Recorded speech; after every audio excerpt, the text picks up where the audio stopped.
Well, good morning. This is Ian R. Crane, and it's the morning of Friday, the 13th of September 2019. Now, I'm not in my usual surroundings. I'm in a hotel room, and one of the reasons that I'm just sitting here alongside my bed is because I must confess I am absolutely exhausted. It has been one hell of a week. 5G, is it safe presentations? And really the title of this morning's broadcast is a quote from Professor Martin Paul, who has made the observation that 5G must be the stupidest idea in the history of the planet. And the people that have attended the presentations, we started in Appledore in North Devon last Saturday, and then Bristol on Monday, Plymouth on Tuesday, Bournemouth on Wednesday, and here on Hayling Island for Portsmouth and Chichester last night. And of course, moving on to Brighton this evening. Now, I sense that Brighton is going to be a very, very interesting crowd. Of course, many of the Green Party are pro 5G. They believe that this is going to be beneficial to the ecology. Well, somebody either isn't looking at the evidence or lack of, or somebody is in the pocket of the corporatocracy. So the reviews from people who have attended these 5G presentations, I have to say, are extremely encouraging. Most people, of course, who are coming along are already concerned about 5G. But in Bournemouth, I had a couple of gentlemen come up to me at the end of the evening who said that they'd come along to heckle, they'd come along to ridicule, they'd come along to see what this rampant conspiracy theorist had to say about 5G. And they made the observation that within 15 minutes, they realized that they had made a massive mistake, and that this was something that they really needed to get involved in. They promised to go away and do more research, and also promised that they would get involved with their local community. And this, of course, is exactly the purpose of these 5G events. I'm not asking anyone to take anything that I say at face value. I'm simply trying to stimulate people's curiosity and encourage them to do their own research and decide for themselves whether or not that they think the rollout of 5G microwave technology is a good idea. And once people realize that there is not a single independent study which proves 5G frequencies to be safe, then they start to understand that there is something not right here. And when they see that the likes of Public Health England, who are referred to by the government and by councils, and of course in the standard response that comes out from MPs, where Public Health England have acknowledged that there is very little evidence, but by definition, that means there's some evidence. And the reality is that Public Health England have started to realise that this is a growing concern amongst the British public. And so now they are trying to recruit a radiation specialist. They're not really looking for a specialist, because when you look at the salary range that they're offering, they're actually looking for somebody who basically will simply trot out the narrative and attempt to placate the rising concern. So, when you're offering a salary range for a radiation specialist of between 33 and 44,000, which is basically the salary that is offered to a graduate fresh out of university by the red brick engineering companies, then you realize that really they're just looking for a technician who knows a little bit, maybe a radio ham that they can train up to offer the standard responses. So there's something not right here.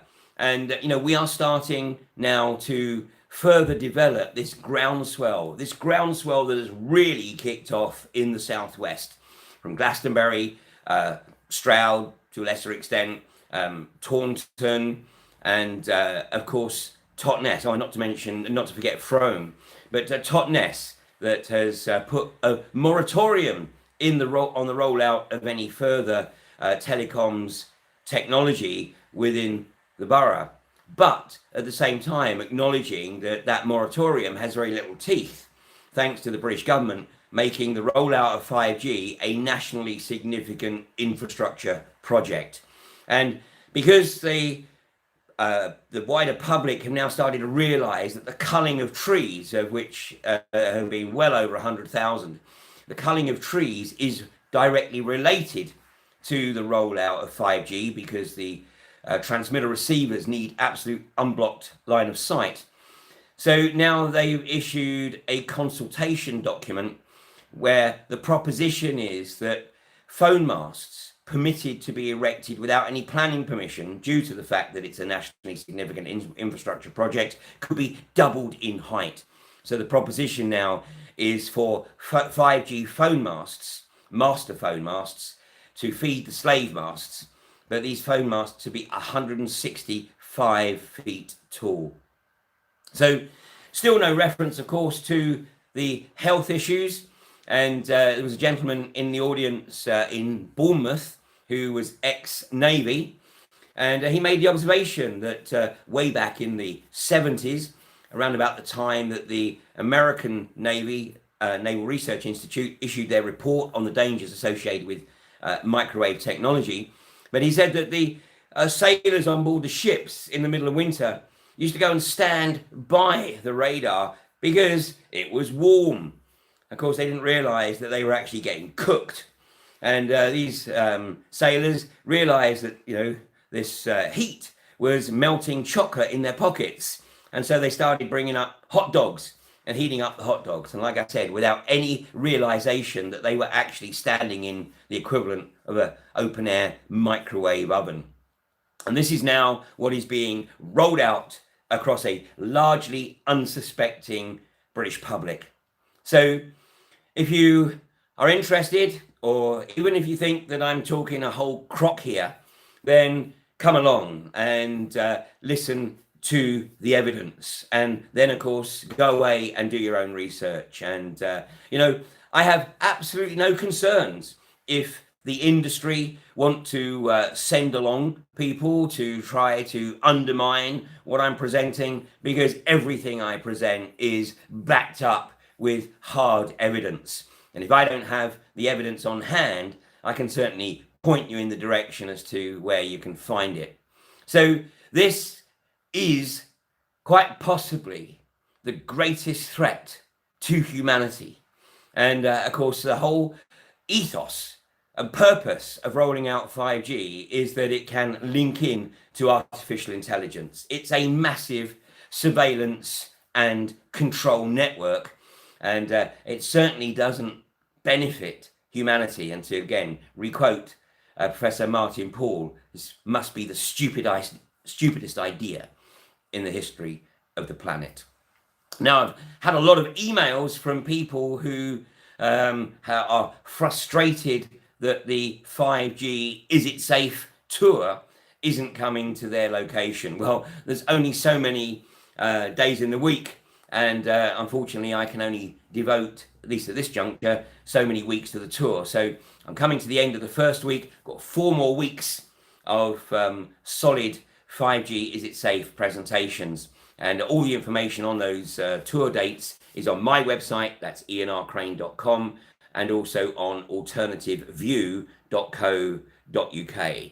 Now, to cater for those people who want to see the 5G Is It Safe presentation but can't get along to one of these events, then we will be live streaming, professionally live streaming, the event in London, which is being held at the Holiday Inn just off Kensington High Street on Wrights Lane. And that's next Wednesday evening. That's Wednesday, the 18th of September, which just also happens to be my 63rd birthday. But that live stream will commence shortly before 7:30 p.m. and it will continue until the end of the evening, and will include the question and answer session at the end of the evening. And you can access that live stream. It is pay-per-view. It is an extremely professional setup. And so that's going to be available for, I think it's $4.99, but the tickets are on my website. That's ianrcrane.com. And we're also going to be using the same live stream crew to live stream the AV 10.1 one-day conference, which will be at the same hotel, the Holiday Inn in Kensington High Street, on Sunday, October 27th. That's a full-day event, kicking off at 10 o'clock in the morning and running through till 7 o'clock in the evening. And one of my speakers contacted me yesterday to tell me that he just spent 4 days in hospital, having been, he suspects, poisoned.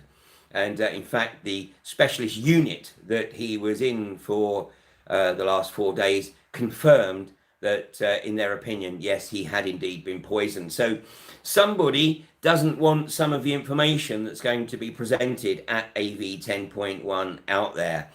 So, we live in very, very interesting, and I use that term somewhat loosely, times, not to mention, of course, what's going on in the political arena. So, look, I'm going to keep this live stream short this morning. I actually need to probably go and get another hour or so sleep. But I want to close by thanking all those people who made the effort to come to London on Wednesday to support David Noakes and show their support for Lynn Thayer. Of course, Lynn is currently in Fleury-Mérogis, to the south of Paris, awaiting trial by the corrupt Judge Goddard. Now, I have no information at the moment as to when that trial will take place. But the one thing that I do know is that there are a number of people, including myself, who will make every effort to get to that trial. We may not understand or be able to follow all the proceedings, but we will let Judge Goddard know that Lynn Thayer has the support of a considerable number of people in the UK. And David was on great form in London. He delivered an outstanding speech just outside Parliament. Unfortunately, of course, Parliament's prorogued. Unfortunately, I wasn't quick enough to get my camera set up to live stream that. So I just managed to put up a couple of short videos on Twitter. But then we went on a walk around London, and the creativity of the T-shirts and the banners of the people who came from all over the country was absolutely a joy to behold. And as we walked around London, as David attempted to present a letter to the Conservative Party headquarters, to the Labour Party headquarters, and to the Brexit Party headquarters, we were stopped by many people who wanted to know more. And the reality is that by Wednesday evening, a considerable number of people had the term GC math embedded in their consciousness. And of course, once again, the curiosity was stimulated, not least by a couple of the police officers that we were talking to outside Parliament. Of course, a police officer has no opinion when he's in uniform, but one did express that he would certainly follow it up because he had lost a close relative to cancer. And of course, this is what's occurring here. The establishment is effectively denying people access to effective treatments. Now, if people wish to undergo chemo or radiotherapy, of course, it is absolutely their prerogative. It's not an issue of trying to stop chemo or radiotherapy. It is an attempt to return to health freedom, where people actually have the choice to pursue an alternative course of action right from the get-go, not waiting until they've been diagnosed as stage 4, but having an opportunity without fear of persecution or ridicule to pursue alternative protocols. So there's no question that David Noakes is not going to back off, despite the fact that, of course, he's due back in court in October as the establishment attempt to fleece him of everything that he still retains ownership of under the Proceeds of Crime Act. And of course, beyond that, there will be the attempt to extradite him to France. And the pharmaceutical industry has every intention of having David and Lynn incarcerated for the duration, maybe for the rest of their lives, to ensure that they never again have the opportunity to challenge the domination of the pharmaceutical industry and their revenue streams that they get from pumping people full of toxins like mustard gas in chemo and radiotherapy. So thanks again to everybody who came to that event, and I'm sure at some juncture then we'll do it again when Parliament is actually sitting. And thanks again to all those people who have come along to the 5G events and all those people who have pre-booked. I think tonight's going to be a very, very interesting event in Brighton, and I can gauge the level of interest from the number of advance tickets that have been sold. And I have to say that Edinburgh and Glasgow, those events are not until early October. But those events have already sold more than 3/4 of the available tickets. So the level of interest in Edinburgh and Glasgow certainly is at a very high level. And there are areas of the country where it seems that still 5G is just not on people's radar. But it doesn't matter to me how many people attend, even if it's just one person. That may be the one person that has access to the panacea, the silver bullet that shuts this down. So no one's giving up, certainly not me. And we will do everything we possibly can to bring about that groundswell that forces the industry to acknowledge that they have no independent studies that prove this to be safe. And if there is any collateral, then that's acceptable collateral, because they estimate, and the government estimates, that this fourth industrial revolution will add £173 billion to the British economy. So what's a few cancer cases along the way? Sadly, that is the psychopathic mentality that we're up against. Anyway, that's it from me. I'm going to go grab a coffee and maybe another hour's sleep before I head over to Brighton for tonight's event, which is at the Brighthelm Community Centre on North Street. The capacity of the venue, I think, is close to 300, so plenty of room. So this is the last event on the South Coast. Next week I move up the country, so Canterbury on Tuesday, of course the London event on Wednesday, and then Reading on Thursday, and then the following week I move further north, going up to Leicester, Nottingham, Cambridge, Ipswich and Leicester. Anyway, more information on my website, ianrcrane.com. That's the website where you can register for the live stream events, the 5G event on the 18th September and AV 10.1 on the 27th of October. So meanwhile, you have a great weekend, and I will catch with you, hopefully a little bit fresher, on Monday morning at 8:30. You take care now.